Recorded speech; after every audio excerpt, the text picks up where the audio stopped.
সম্মানিত দর্শক ও শ্রোতা, আসসালামু আলাইকুম। আমি আজ অমৃত ভ্যাকসিনের সংশ্লেষণ বা সিনথেসিস নিয়ে আলোচনা করব। অমৃত ভ্যাকসিন একটি সার্বজনীন বা ইউনিভার্সাল ভ্যাকসিন। এটি মানসিক, দৈহিক, মানসিক, সামাজিক ও আধ্যাত্মিক সকল ব্যাধির বিরুদ্ধে কার্যকর একটি ভ্যাকসিন।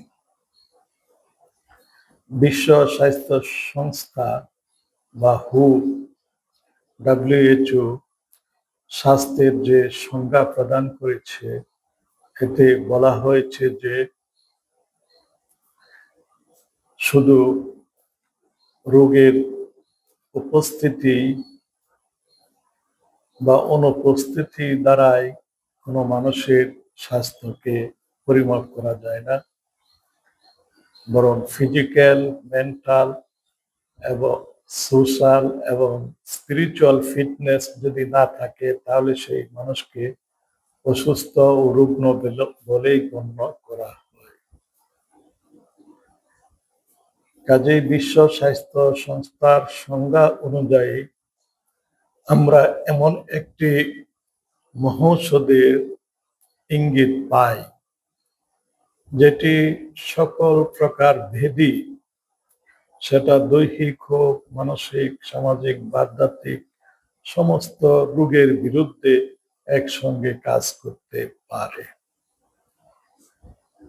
আমরা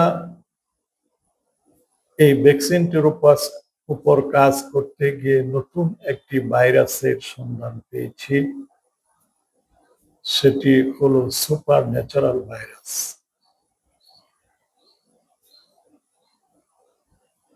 চিকিৎসা শাস্ত্রে মানুষের দেহে বা সমাজে রোগ উৎপত্তির কারণ হিসেবে কয়েকটি তত্ত্বের অবতারণা করা হয়েছে।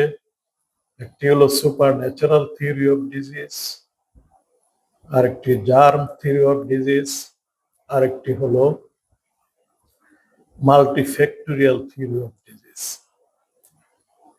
সুপার ন্যাচারাল থিওরি এটি প্রাচীন কাল থেকে পৃথিবীতে প্রচলিত আছে। হযরত আদম আলাইহিস সালাম প্রথম মানুষ, তিনি একটি সুপার ন্যাচারাল ভাইরাস দ্বারা আক্রান্ত হয়েছিলেন, যেটিকে পবিত্র ধর্মগ্রন্থ সমূহে অসুর বা জিন বলে আখ্যায়িত করা হয়েছে। জার্ম থিওরি হলো কিছু রোগ জীবাণু, মাইক্রোস্কোপিক বা ম্যাক্রোস্কোপিক ব্যাকটেরিয়া, ভাইরাস, এগুলির কারণে যদি কোনো রোগ হয়, তাহলে সেটাকে আমরা বলি জার্মের কারণে মানুষের রোগ হয়েছে। আরেকটি আছে মাল্টিফ্যাক্টোরিয়াল থিওরি অফ ডিজিজ।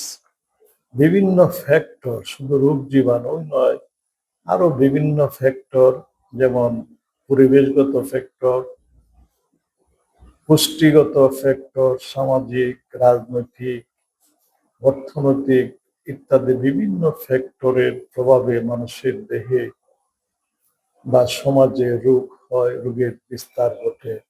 এটিকে মাল্টিফ্যাক্টোরিয়াল থিওরি অফ ডিজিজ বলা হয়। প্রাচীনকালে যে super natural theory of disease বলা হয়েছে,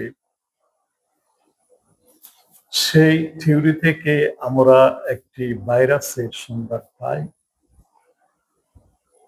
যে ভাইরাসটি মানুষের ব্রেইনের যে প্রিফ্রন্টাল কর্টেক্স আছে, যেখানে মানুষ চিন্তা ভাবনা করে, যুক্তি প্রদর্শন করে, পরিকল্পনা করে, অনুপ্রেরণা পায়, মস্তিষ্কের সেই অঞ্চলটুকু, প্রিফ্রন্টাল কর্টেক্সটুকুকে সে সংক্রমিত করে এবং মানুষকে অস্বাভাবিক পথে পরিচালিত করে। মানুষ যখন অস্বাভাবিক পথে চলতে থাকে, তখন তার দৈহিক, মানসিক, সামাজিক এবং আধ্যাত্মিক যে ব্যবস্থা তার শরীরে রয়েছে, তার সঙ্গে ভারসাম্যের পরিবেশের ভারসাম্য ঠিক থাকে না, সেই ভারসাম্য ইমব্যালেন্স হয়ে যায়। ফলে মানবদেহে বিভিন্ন রোগের উৎপত্তি হয়, সমাজে অসুখ বিসুখ ইত্যাদির বিস্তার ঘটে, সামাজিক সমস্যার সৃষ্টি হয়। কাজে সুপারন্যাচারাল ভাইরাসের কাজ হলো মানুষের মস্তিষ্কের প্রিফ্রন্টাল কর্টেক্সকে ইনএক্টিভ করে দেওয়া। সে বিভিন্ন উপায়ে এই কাজ করতে পারে। সে ডাইরেক্ট মানুষের উপর প্রভাব বিস্তার করে। পবিত্র ধর্মগ্রন্থে যাকে বলা হয়েছে ওয়াসওয়াসা, কুমন্ত্রণা, এছাড়া তার এজেন্টদের মাধ্যমে, ক্যারিয়ারদের মাধ্যমে, ইতিমধ্যেই যারা রুগ্ন হয়েছে বা সুস্থ ক্যারিয়ারে থাকতে পারে তাদের মাধ্যমে মানুষের প্রিফ্রন্টাল কর্টেক্সকে প্রভাবিত করে। ফলে মানুষের যে চিন্তা ভাবনা, থিঙ্কিং প্রসেস, সেটি বিনষ্ট হয়ে যায়। সত্য মিথ্যার মধ্যে মানুষ পার্থক্য করতে পারে না। তখন একটি সন্দেহের মধ্যে পড়ে যায় এবং সন্দেহবশত বৈধ অবৈধ সব ধরনের কাজের সঙ্গে যুক্ত হয়ে যায়। এই ধরনের একটি ভাইরাস, যাকে আমরা সুপার ন্যাচারাল ভাইরাস বলছি, ধর্মতন্ত্রে এটিকে জিন বা অসুর বলা হয়। সেই জিন বা অসুর দ্বারা হযরত আদম আলাইহিসসালাম ইনফেক্টেড বা সংক্রমিত হয়েছিলেন। এই ভাইরাসটি কোনো মাইক্রোস্কোপ দ্বারাও দেখা যায় না, সেটি লাইট মাইক্রোস্কোপ হোক অথবা ইলেকট্রন মাইক্রোস্কোপ, যত পাওয়ারের মাইক্রোস্কোপ হোক, সেটি দেখা যায় না। এটি একটি স্পিরিচুয়াল ভাইরাস। এটি অনেকটা ব্ল্যাক হোলের মতো। এর ভিতর থেকে কোনো আলো মানুষের চোখে পড়ে না। ইলেকট্রোম্যাগনেটিক রেডিয়েশন এর থেকে বাহির হয় না, যে কারণে মানুষ তার চোখ দ্বারা এই ভাইরাসটিকে দেখতে পারে না। কিন্তু সেই ভাইরাসটি বাতাসের মতোই মানুষের শরীরের সঙ্গে মিশে যায় এবং মানুষকে কুমন্ত্রণা এবং অন্যান্য এজেন্ট বা ক্যারিয়ারের মাধ্যমে বিভ্রান্ত করে ফেলে। এই ভাইরাসটি পবিত্র কোরআনে বিভিন্ন জায়গায় এই ভাইরাসের উল্লেখ আছে। হযরত আদম এবং হাওয়া আলাইহিস সালামকে সে একটি জান্নাত থেকে বের করতে বাধ্য করেছিল। আমরা জানি হযরত আদম আলাইহিস সালাম প্রথম মানুষ। তিনি ভারতবর্ষেরই একটি এলাকায় বসবাস করতেন এবং সেই মানুষকে আল্লাহ তাআলা মাটি থেকে সৃষ্টি করেছেন। যেমন পবিত্র কোরআনে বলা হয়েছে, ওয়ালাকাদ খালাকনাল ইনসানা মিন সুলালাতিন মিন তিন সুম্মা জাআলনাহু ফি ক্বারারিন মাকিন মিনহা খালাকনাকুম ওয়া ফিহা নুঈদুকুম ওয়া মিনহা নুখরিজুকুম তারাতান উখরা।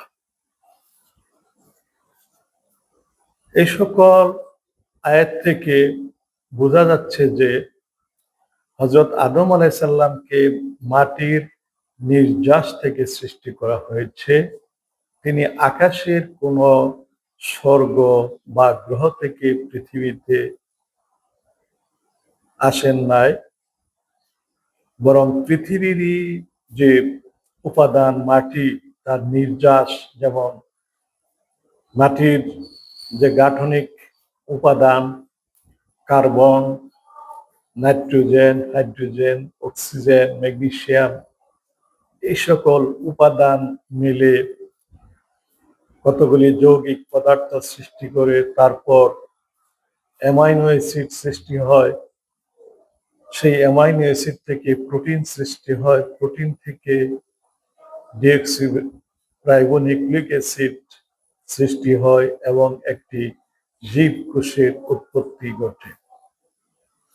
আধুনিক গবেষণা দ্বারা বিজ্ঞানীরা এই বিষয়টি প্রমাণ করেছেন যে প্রথম যে এককোষী জীব সেটি মাটি থেকে একটি পরিকল্পনায় মাটির নির্যাস থেকে একটি সুনির্দিষ্ট বিন্যাসে সেই প্রথম জীবকোষটি সৃষ্টি হয়েছিল এবং সেই এককোষী জীব থেকে বহুকোষী জীবের উৎপত্তি হয়েছে। প্রথমে অমেরুদণ্ডী প্রাণী, তারপর মেরুদণ্ডী প্রাণী, তারপর মানুষের আকৃতির প্রাণী সৃষ্টি হয়েছে, মানুষের ব্রেন গঠিত হয়েছে, মানুষের পূর্বের যে সকল বংশধর ছিল তাদের মুখাবয়ব ছিল দীর্ঘ, কিন্তু যতই সেটি বুদ্ধিমান মানুষের কাছাকাছি আসছিল সেই লম্বা মুখাবয়ব গোলাকার হতে শুরু করে এবং মানুষের ব্রেইনের সাইজ বাড়তে থাকে এবং একটি পরিপূর্ণ ব্রেইন তৈরি হওয়ার পরে প্রথম মানুষ তৈরি হয়। অনেকে মনে করেন যে হযরত আদম আলাইহিস সালাম বা প্রথম মানুষ বানরের বংশধর। এই ধরনের কথার সঙ্গে হযরত আদম আলাইহিস সালামের উৎপত্তির, প্রথম মানুষের উৎপত্তির কোনো সম্পর্ক নেই। বানর তার বংশ দ্বারায় উৎপত্তি লাভ করেছে, মানুষও তার সেই এককোষী জীব থেকে ভিন্ন একটি বংশ দ্বারায় মানুষের বংশধর রূপে সৃষ্টি হয়েছে। না হলে মানুষের যে ব্রেইন সেটি বানর থেকে আসলে, বানর থেকে উৎপত্তি হলে সেই সুগঠিত ব্রেইন পাওয়া যেত না। কাজেই মানুষের যে ডিএনএ, মানুষের যে আরএনএ, তারই বংশ দ্বারায় আল্লাহ তাআলা এককোষী জীব থেকে বহুকোষী প্রথম মানুষ হযরত আদমকে পৃথিবীর মাটির নির্যাস থেকে সৃষ্টি করেছিলেন। এ বিষয়টি একটি আয়াতে স্পষ্ট করে বলা হয়েছে, সম্ভবত একটি সূরা নূহের মধ্যে, ওয়া আম্বাতাকুম মিনাল আরদি নাবাতান, এবং তোমাদেরকে মাটি থেকে উদ্ভিদের মতোই সৃষ্টি করা হয়েছে। উদ্ভিদের এককোষী জীব যেমন মাটি থেকে সৃষ্টি হয়েছে, ঠিক তদ্রূপ প্রথম মানুষ বা আদিম মানুষ সেই মাটি থেকে সৃষ্টি হয়েছে।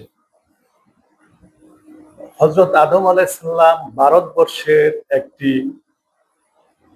উর্বর ফল এবং ফসলে প্রাচুর্যে পরিপূর্ণ একটি এলাকায় বাস করতেন। এজন্য সেই এলাকাটিকে একটি স্বর্গের সঙ্গে তুলনা করা হয়েছে। আরবি ভাষায় জান্নাত দুটি অর্থে ব্যবহৃত হয়। দুনিয়ার সুখী, সমৃদ্ধ, স্বাস্থ্যকর এলাকাকে জান্নাত বলা হয়, বাগানকে জান্নাত বলা হয়। ঠিক চিরস্থায়ী জান্নাত যেটি মহাকাশে অবস্থিত, সেই জান্নাতকেও জান্নাত বলা হয়। কাজে হযরত আদম আলাইহিস সালাম যে আকাশ থেকে দুনিয়াতে নিক্ষিপ্ত হয়েছেন, এর বিষয়টি একটি পৌরাণিক কাহিনী ছাড়া, প্রাচীন কাহিনী ছাড়া আর কিছু বলা যায় না। অনেক হাদিসে অবশ্য এই ধরনের কথা রয়েছে যে হযরত আদমকে মাটি থেকে সৃষ্টি করে আকাশে নিয়ে যাওয়া হয়, সেখান থেকে আল্লাহর নাফরমানি করার কারণে তাকে আবার পৃথিবীতে নিক্ষেপ করা হয়। এ সকল হাদিস খবরে ওয়াহিদ, কোনো মুতাওয়াতির হাদিস নয়। কোনো মুতাওয়াতির হাদিস যদি হতো সেটি আমরা কোরআনের মতোই বিশ্বাস করতাম, কিন্তু খবরে আহাদ যেগুলি, সেই সমস্ত খবর যদি সহিহ হয়, সহিহ বুখারীতে বা সহিহ মুসলিমে থাকে, সেগুলি উপর আমরা আমল করব তখনই যখন সেটি কোরআনের অন্য কোনো আয়াতের বিরোধী না হয়, অথবা যুক্তি কিয়াস বিরোধী না হয়, বা বিজ্ঞান বিরোধী না হয়। যদি কোনো সহিহ হাদিসও, যেটা খবরে ওয়াহিদ মুতাওয়াতির নয়, সেটা যদি কোরআন বিরোধী হয় অথবা যুক্তি বিরোধী হয়, তাহলে সেটি গ্রহণযোগ্য নয়, আমলযোগ্য নয়। কাজে যে সকল হাদিসে বলা হয়েছে যে হযরত আদম আলাইহিস সালামকে আসমান থেকে দুনিয়াতে শ্রীলঙ্কার একটি পাহাড়ে নিক্ষেপ করা হয়েছে, তার কোনো যৌক্তিক বা দালিলিক প্রমাণ নেই। এটি বিশ্বাস করা কোরআনের আয়াতের পরিপন্থী, যে আয়াতগুলি আমি পাঠ করলাম, এবং এটি যুক্তি এবং বিজ্ঞান বিরোধী। আল্লাহ তাআলা স্পষ্টভাবে বলেছেন, মিনহা খালাকনাকুম ওয়া ফিহা নুঈদুকুম ওয়া মিনহা নুখরিজুকুম তারাতান উখরা। মিনহা মানে পৃথিবীর মাটি থেকে তোমাকে আমি সৃষ্টি করেছি, ওয়া ফিহা নুঈদুকুম মৃত্যু দান করে সেই মাটির সঙ্গে তোমাকে মিশিয়ে দেওয়া হবে, ওয়া মিনহা নুখরিজুকুম তারাতান উখরা, এবং তোমাকে সেই মাটি থেকে আবার হিসাব কিতাবের জন্য পুনরুত্থান করা হবে বা আবার সৃষ্টি করা হবে। কাজে এর দ্বারা স্পষ্টত বোঝা যায় যে হযরত আদম আলাইহিস সালাম পৃথিবীর একটি জীব, তিনি পৃথিবীরই একটি বুদ্ধিমান প্রাণী। তাকে অন্যান্য প্রাণী বা অন্যান্য জীব থেকে তাকে যে জ্ঞান, বুদ্ধি, ইন্টেলিজেন্স দেওয়া হয়েছে, সেটি অন্য কোনো প্রাণীর মধ্যে নেই। কাজে এই বিষয়টি আমাদের মনে রাখতে হবে যে হযরত আদম আলাইহিস সালাম এক মাটি থেকে সৃষ্টি হয়েছিলেন, এবং তিনি ভারতবর্ষের যে একটি এলাকায় প্রথম বাস করতেন, এ বিষয়ে প্রত্নতাত্ত্বিক, ঐতিহাসিক এবং ধর্মীয় বিশেষজ্ঞগণ একমত। কাজেই হযরত আদম আলাইহিস সালাম ভারতবর্ষের একটি এলাকায় বাস করতেন, এবং আদিম মানুষ হিসাবে তিনি ভারতবর্ষের যে সভ্যতা, হিন্দু সভ্যতা, তার প্রতিষ্ঠাতা ছিলেন। তিনি একটি উর্বর, ফল ফসলে পরিপূর্ণ একটি এলাকায় বাস করতেন, যেটিকে স্বর্গ রাজ্যের সঙ্গে তুলনা করা যায়। জিন জাতি, দুষ্ট জিন, যাকে ভারতে অসুর বলা হয়, দুই ধরনের জিন রয়েছে, অসুর রয়েছে, ভালো জিন, মন্দ জিন। ভালো জিন মানুষের কোনো ক্ষতি করে না, মানুষের উপকার করে। আর মন্দ জিন যেগুলি, সেগুলি অত্যন্ত দুষ্ট, তারা মানুষের ক্ষতি করে। এই ধরনের দুষ্ট জিন হযরত আদম আলাইহিস সালামকে বিভিন্ন ভাবে আল্লাহর নাফরমানিতে লিপ্ত করেছিলেন, অন্যায় কাজ, অস্বাভাবিক কাজে লিপ্ত করেছিলেন, পাপ কাজে লিপ্ত করেছিলেন, যে কারণে তিনি পৃথিবীর স্বর্গ থেকে বা সেই স্বর্গরাজ্য থেকে বহিষ্কৃত হয়ে সাধারণ মানুষের মতো জীবন যাপন করে জীবিকা অর্জন করতে বাধ্য হয়েছিলেন। সেই দুষ্ট অসুর বা দুষ্ট জিনকে আমরা পবিত্র ধর্মগ্রন্থ সমূহের ডেভিল বা শয়তান বলে আখ্যায়িত করে থাকি। গড অফ ডার্কনেস বলা হয়েছে যাকে, এবং এই দুষ্ট জিনই হলো প্রকৃতপক্ষে সুপার ন্যাচারাল ভাইরাস। এই ভাইরাসটি মানুষের যে প্রিফ্রন্টাল কর্টেক্স আছে ব্রেইনের, সেখানে কুমন্ত্রণা দেয়, ফলে মানুষের যুক্তি, বুদ্ধি, স্বাভাবিক যুক্তি বুদ্ধি লোপ পায়, ভালো মন্দ বিবেচনা শক্তি কমে যায়, মানুষ পাপ কাজে লিপ্ত হয়, আল্লাহর নাফরমানিতে লিপ্ত হয়, তখন সুখ শান্তি নষ্ট হয়ে যায়, বিশৃঙ্খলা সৃষ্টি হয়, সামাজিক ভারসাম্য নষ্ট হয়, তখন বিভিন্ন রোগ ব্যাধির সৃষ্টি হয় এবং মানব জাতি বিভিন্ন রোগে আক্রান্ত হয়। কাজে super natural theory of disease দ্বারা আমরা জার্ম থিওরি অফ ডিজিজ এবং মাল্টিফ্যাক্টোরিয়াল থিওরি অফ ডিজিজকেও ব্যাখ্যা করতে পারি। যা হোক, এ বিষয়টি আরো আলোচনা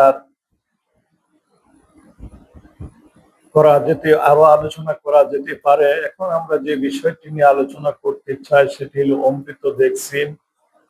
এই অমৃত ভ্যাকসিন একটি চতুর্থ প্রজন্মের ভ্যাকসিন। এই অমৃতের উল্লেখ প্রাচীন ভারতের চিকিৎসা শাস্ত্র এবং ধর্মগ্রন্থে পাওয়া যায়। সেখানে বলা হয়েছে যে দেবতারা সর্বদাই অসুরদের বিরুদ্ধে যুদ্ধে লিপ্ত আছেন, অর্থাৎ আদম সন্তানদের মধ্যে যারা জ্ঞানী বুদ্ধিমান তারা সর্বদাই দুষ্ট অসুরদের সঙ্গে যুদ্ধে লিপ্ত আছে। তারা এই দুষ্ট জিনদের সঙ্গে তখনই কুলিয়ে উঠতে পারেন না যখন তারা অমৃত সেবন থেকে বঞ্চিত হন। অমৃত এমন একটি মহৌষধ যা আদম সন্তানকে মানুষকে উচ্চ জ্ঞান, শারীরিক এবং মানসিক শক্তি দান করে, ভালো ও মন্দ যাচাই করার যোগ্যতা দান করে। এজন্য তাদেরকে দেবতা বলা হয়েছে। সেই সামর্থ্য আল্লাহ তাআলা মানুষকে বা আদম সন্তানকে দিয়েছিলেন। কিন্তু ভারতীয় ধর্মশাস্ত্রে বলা হয়েছে ঋষি দুর্বাসার অভিশাপে দেবতারা অমৃত হারিয়ে ফেলেন, ফলে তাদের সেই দেবত্বের যে বৈশিষ্ট্য সেগুলো তারা হারিয়ে ফেলেন এবং পরবর্তীকালে অসুরদের সঙ্গে যে তাদের যুদ্ধ হয় তাতে আদম সন্তান বা দেবতারা হেরে যায়। অসুররা সারা দুনিয়া দখল করে নেয় এবং সারা দুনিয়াতে অশান্তি অনাচার ছড়িয়ে পড়ে এবং পৃথিবী ধ্বংসের শেষ প্রান্তে এসে দাঁড়ায়। তখন সেই দেবতারা বা আদম সন্তান ঋষি আদম সন্তান বিষ্ণুর শরণাপন্ন হয়। বিষ্ণু তাদেরকে কসমিক ওশেন বা মহাজাগতিক সমুদ্র বা মিল্কি ওয়ে গ্যালাক্সি মন্থন করে অমৃত সংগ্রহের নির্দেশ দেন। দেবতারা ভালো অসুরদের সহযোগিতায় সহস্র বছর সেই মিল্কি ওয়ে গ্যালাক্সি মন্থন করে অমৃতের সন্ধান পান এবং অমৃত পান করে তারা অসুরদেরকে যুদ্ধে পরাজিত করেন। ফলে পৃথিবীও সুরক্ষা পায়। মহাভারতের উপাখ্যানে বর্ণিত সমুদ্র মন্থনে এই বিষয়টি বিস্তারিত আলোচিত হয়েছে। এই প্রাচীন ভারতের চিকিৎসা শাস্ত্রে ধর্মশাস্ত্রে বর্ণিত সেই অমৃতের সূত্রটিকে আমরা বায়ো ইঞ্জিনিয়ারিং পদ্ধতিতে একটি চতুর্থ প্রজন্মের ভ্যাকসিনে রূপান্তরিত করি। আধুনিক গবেষণা দ্বারা মহাকাশের বহু তথ্য আবিষ্কৃত হয়েছে যেগুলি প্রাচীনকালে মানুষের জানা ছিল না। মহাকাশ বিজ্ঞানের সেসব অভিনব আবিষ্কারগুলোকে আমরা চিকিৎসা বিজ্ঞানে প্রয়োগ করে অমৃতকে একটি চতুর্থ প্রজন্মের ভ্যাকসিনে রূপান্তরিত করেছি, যেটি প্রয়োগ করে সুপার ন্যাচারাল ভাইরাসকে পৃথিবী থেকে নির্মূল করা সম্ভব। অমৃত ভ্যাকসিনের সংশ্লেষণ বা সিনথেসিস সম্পর্কে একটি সংক্ষিপ্ত ইতিহাস বলা জরুরি বলে মনে করছি।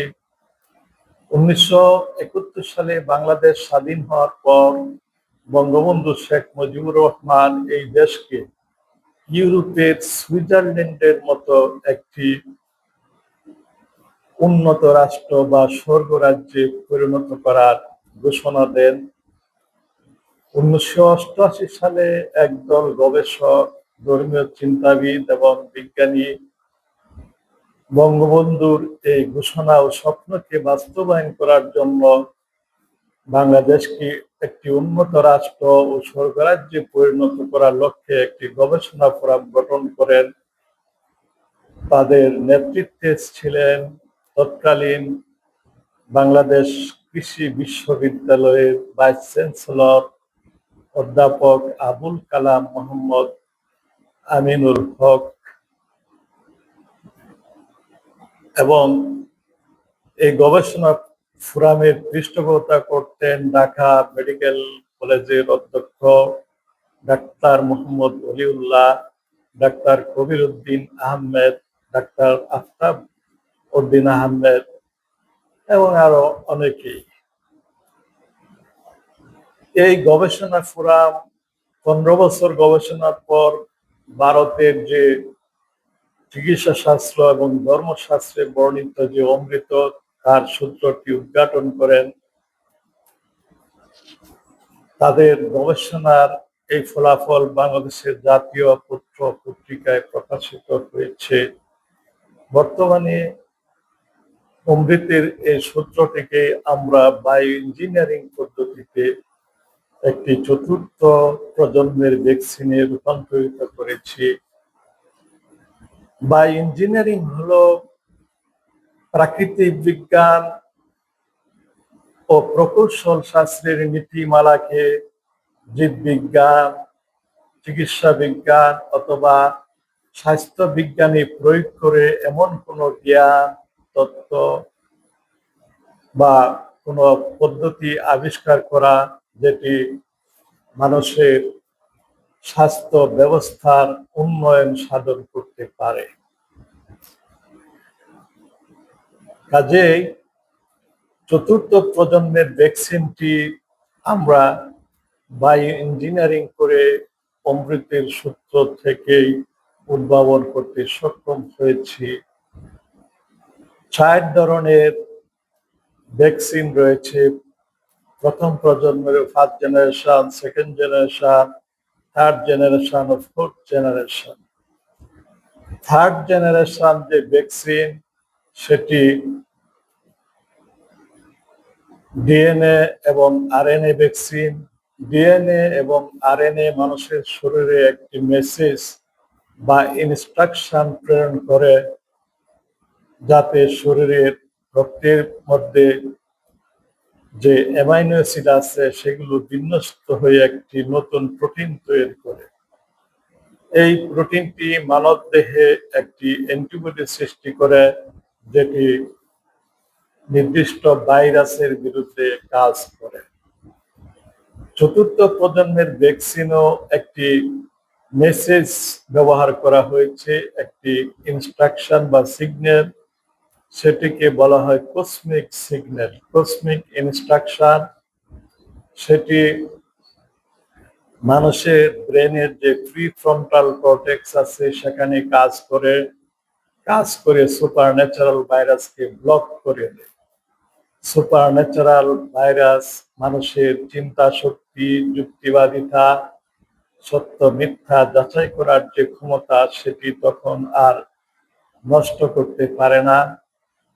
মানুষ সঠিক এবং স্বাভাবিক পথে চলতে শুরু করে, ফলে সকল প্রকার দৈহিক, মানসিক, সামাজিক এবং আধ্যাত্মিক ব্যাধি থেকে মুক্ত থাকে।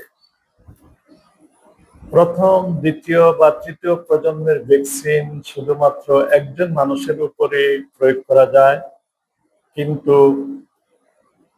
অমৃত একটি চতুর্থ প্রজন্মের ভ্যাকসিন হওয়ায় এটি বহু সংখ্যক মানুষের উপর একসঙ্গে প্রয়োগ করা যেতে পারে।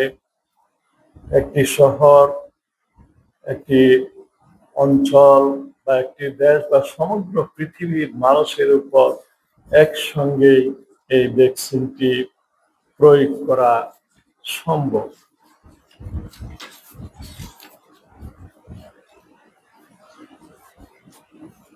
আমরা পূর্বেই বলেছি, যেহেতু এই ভ্যাকসিনটি একটি চতুর্থ প্রজন্মের ভ্যাকসিন এবং এটি সুপার ন্যাচারাল ভাইরাসকে ইনএক্টিভ করে দেয়, তাই সেটি সকল প্রকার দৈহিক, মানসিক, সামাজিক এবং আধ্যাত্মিক ব্যাধির চিকিৎসা, প্রিভেন্টিভ এবং থেরাপিউটিক হিসাবে ব্যবহার করা যায়। যেহেতু পৃথিবীর অধিকাংশ আদম সন্তানই বর্তমানে এই সুপার ন্যাচারাল ভাইরাস দ্বারা আক্রান্ত হয়েছে, তাই এই ভ্যাকসিনটির থেরাপিউটিক ভ্যালু রয়েছে, চিকিৎসা করার ক্ষমতাও রয়েছে। আমরা অ্যান্টিভাইরাল এজেন্ট বা অ্যান্টি হেলমেন্থিক বা কৃমিনাশক যে এজেন্ট ঔষধ ব্যবহার করি, তার মধ্যেই এই ভ্যাকসিনটি প্রয়োগ করে মানুষকে সুপার ন্যাচারাল ভাইরাস মুক্ত করা যায় এবং এটি একটি প্রতিরোধমূলক ব্যবস্থা হিসাবেও ব্যবহার করা যায়। এই ভ্যাকসিনটির যেহেতু একটি সামাজিক ভ্যাকসিন, তাই এর পলিটিক্যাল এবং কালচারাল ইম্প্যাক্টও রয়েছে। সমগ্র পৃথিবী আজ যুদ্ধের দিকে ধাবিত হচ্ছে। ইউক্রেন এবং মধ্যপ্রাচ্য আগ্রাসনের ফলে পৃথিবী আজ একটি তৃতীয় বিশ্বযুদ্ধ ও পারমাণবিক বিপর্যয়ের সম্মুখীন হয়েছে। যদি একটি পারমাণবিক যুদ্ধ হয়, তাহলে পৃথিবীর অধিকাংশ মানুষই মারা যাবে, কারণ কিছু অঞ্চল এফেক্টেড হলেও অন্যান্য অঞ্চলে রেডিয়েশন ছড়িয়ে পড়বে। রেডিয়েশন ছড়িয়ে পড়ার কারণে মানুষের ক্ষেতে রাখা বা সংগৃহীত যে ফসল, সেগুলি বিষাক্ত হয়ে যাবে। রেডিয়েশনের কারণে মানুষ রুগ্ন হয়ে যাবে, মানুষ গৃহহীন হয়ে যাবে। ফলে মানুষের বেঁচে থাকার চাইতে মরে যাওয়াই অনেক ভালো হবে। অবশ্য মানব জাতি যদি পরস্পর শান্তিতে বসবাস করে, তাহলে সেটি সবচেয়ে উত্তম কাজ হবে। যেহেতু অমৃত একটি সোশ্যাল ভ্যাকসিন, তাই পৃথিবীর সকল রাজনৈতিক, অর্থনৈতিক, সামাজিক এবং সাংস্কৃতিক সমস্যার সমাধানও এই ভ্যাকসিন প্রয়োগ করে সম্ভব। একটি তৃতীয় বিশ্বযুদ্ধ এবং পারমাণবিক বিপর্যয় থেকে এই ভ্যাকসিন প্রয়োগ করে মানব জাতিকে রক্ষা করা সম্ভব। এই ভ্যাকসিন নিয়ে আমরা অনেক গবেষণা করেছি এবং এর উপর অনেকগুলো আর্টিকেল প্রকাশিত হয়েছে। বিশেষ করে একটি ইন্টারন্যাশনাল জার্নালে একটি সায়েন্টিফিক আর্টিকেল আমাদের প্রকাশিত হয়েছে। সেখানে এই ভ্যাকসিন সম্পর্কে বিস্তারিত বিবরণ দেওয়া হয়েছে, সোর্স সহ এই ভ্যাকসিনের উৎপত্তির কারণ, সকল তথ্য উপাত্ত, ভ্যাকসিন তৈরির মেকানিজম, ভ্যাকসিনের কার্যকারিতার পার্শ্ব প্রতিক্রিয়া ওই সায়েন্টিফিক আর্টিকেলে ব্যাখ্যা করা হয়েছে, আলোচনা করা হয়েছে এবং এই আর্টিকেলটি পৃথিবীর বিজ্ঞানীদের দ্বারা অ্যাকসেপ্টেড এবং গৃহীত হয়েছে। এই আর্টিকেলের লিংক আমার ফেসবুক এবং ইউটিউবে দেওয়া আছে, যে কেউ এটি দেখে নিতে পারেন। আসসালামু আলাইকুম রহমতুল্লাহ।